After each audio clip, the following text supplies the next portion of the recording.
Well, if you listen closely, you can hear a sound, and that's coming from New York establishments because they are celebrating in Manhattan.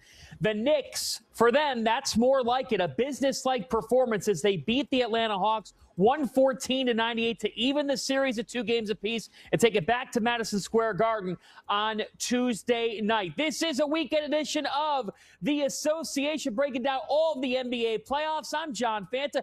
Pleased to be joined by New Orleans Pelicans analyst, Sirius XM Radio. He was the 4th overall pick in the 1997 draft, a 1999 NBA champion. Antonio Daniels with us on this Saturday night. AD, great to be with you, my friend. The New York Knicks coming off back-to-back 1-point losses tonight. Totally different case. They win in commanding fashion in Atlanta. What changed for the Knicks to get control back in this series? Okay, I'll give you 2 things that I saw from the difference from tonight as opposed to the 2 games you just referenced, John. One was the involvement of Karl-Anthony Towns, the aggressiveness of Karl-Anthony Towns. I know Jalen Brunson is that guy, but when the New York Knicks make a concerted effort to get Karl-Anthony Towns involved, there's a different energy. There's a different energy, not just around him, but in the arena as a whole. That's one. And second, their defensive intensity picked up. They didn't simply sit back and drop coverage all night. They took the game to the Atlanta Hawks. They didn't wait for the Atlanta Hawks to take the game to them. They double-teamed, they blitzed, they took the ball out of C.J. McCollum's hands. They made life a little more difficult tonight on Jonathan Kuminga and Jalen Johnson. What I love that the Knicks did tonight, 1, they involved Karl-Anthony Towns, and 2, they were extremely aggressive off the jump defensively. Let's stick with Towns. He becomes the 4th Knick to have a triple-double in a playoff game, joining one Walt Frazier, Dick McGuire, and Josh Hart. 20, 10, and 10 for Towns. Antonio, we've seen it throughout this season. Mike Brown talking about getting Cat involved, engaged, but also saying, well, Karl-Anthony Towns is a long-term all-star, one of the best players in this league. He's got to get after it, too. Well, tonight, that combination, it worked. We saw it in form. When you think about what he just did and how big of a key that is for the Knicks to make a run to what they sought out to in October, make a run to a championship, is he not the single biggest determinant of this team's ceiling? Yes, I could not agree with you more. He is. He is the ceiling for this particular team because they're going to go as he goes. Jalen Brunson's going to be great. You're going to have the ancillary pieces doing their thing, but Karl-Anthony Towns can't play or be treated like he's just another guy, like he's simply a role player out there. And here's the thing you know about bigs, and I won't just say the NBA. You can go back to high school, college, AAU, grassroots basketball. If you involve them, they do the little things, right? You notice when you talked about Karl-Anthony Towns' line tonight, you didn't say 20 and 10. You said 20, 10, and 10. When you get bigs involved, they'll do all the little things. They want to facilitate. They want to run. They want to screen. They want to rebound. They want to rim protect. Them involving Karl-Anthony Towns gives this team a completely different level that they can play on when he's disengaged. Look, we're looking at the box score now. OG Anunoby has 22 points in this game. Josh Hart, he finished with 10 points. It didn't feel like it with his impact on the game, specifically on the defensive end of the floor. Deuce McBride, Jordan Clarkson, Alvarado made some plays defensively. We did see a little bit less of Mikal Bridges in the minutes column. But, Antonio, desperation brings something out of a team. And it felt like that from the jump tonight for New York. Like, this was a different Knicks team than the prior 2 games. And that goes back to what you were talking about defensively. Players not named Nickeil Alexander-Walker for the Atlanta Hawks shot a combined 5 for 31 from 3 tonight, AD. This is the most aggressive I've seen the Knicks defensively in this series.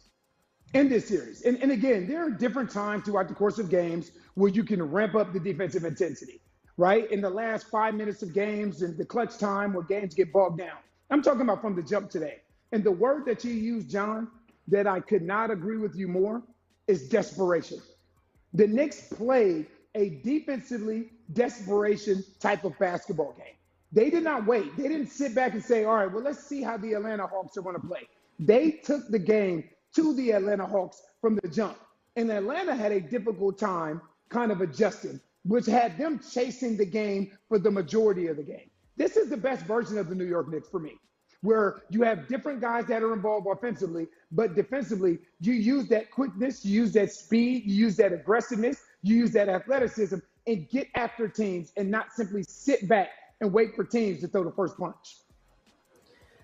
The NBA playoffs are fantastic. They're delivering the goods right now. Let's reset the bracket. Let's look at everybody talks about Wild Wild West. It's really the Wild Wild East. I mean, you don't have any of these four series at 3-0 as Oklahoma City took game 3 out west in Phoenix. Shai Gilgeous-Alexander was brilliant earlier today. You've got the Lakers. It is wild to see them up 3-0 on the Rockets. There aren't a lot of people that had that going into this series. But then if you look at the East, the 8th seed, the Orlando Magic, are up 2-1 on the Detroit Pistons. Raptors, Cavs, that game 4 is tomorrow. That's at 2-1. Sixers, Celtics is at 2-1 in favor of Boston after last night. And now this series is at 2-2 through 4 games. It just goes to show, Antonio, what we talked about in the Eastern Conference all year is, okay, it could be a number of teams' ball game. But I like what you said there when you talk about what this means. Like, that's the Knicks team tonight, that if they play like that every night, there's no reason why they can't come on the Eastern Conference if they play like this. Agreed. But here's the thing.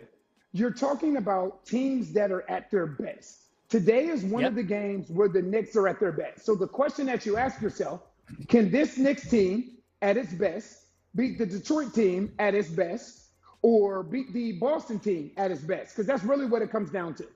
That's what it comes down to. Who can play at their peak performance for a consistent amount of time? Because you're not going to do this every game. You're not going to do this every game. The playoffs and the NBA season, it's a roller coaster. But when you have an opportunity to play at your best, especially in desperation times, you need to do it such. Now, the question that you ask yourself about some of these series, you just talked about Detroit and Orlando. It was great to see Orlando punch back the way that they did, to let everybody know that game 1 in Detroit wasn't a fluke. It was great to see Toronto fight back at home. That's a very tough venue to win in Toronto. Very tough. And then the Philadelphia 76ers fighting back without Joel Embiid. So you're right. This Eastern Conference, these games have been something special to watch because you see two teams that are simply going at it night in and night out. Yeah, the East is theater every single night. And speaking of theater, the Knicks-Hawks series goes back to Broadway Tuesday night, NBC, for game number 5, 8 Eastern time. There are 4 NBA playoff games tomorrow. We'll show you that schedule. Doubleheader on ESPN, a doubleheader on NBC. Folks, we're just getting started with you on this Saturday night. It's the Association Weekend Edition. Coming up, you'll hear press conferences from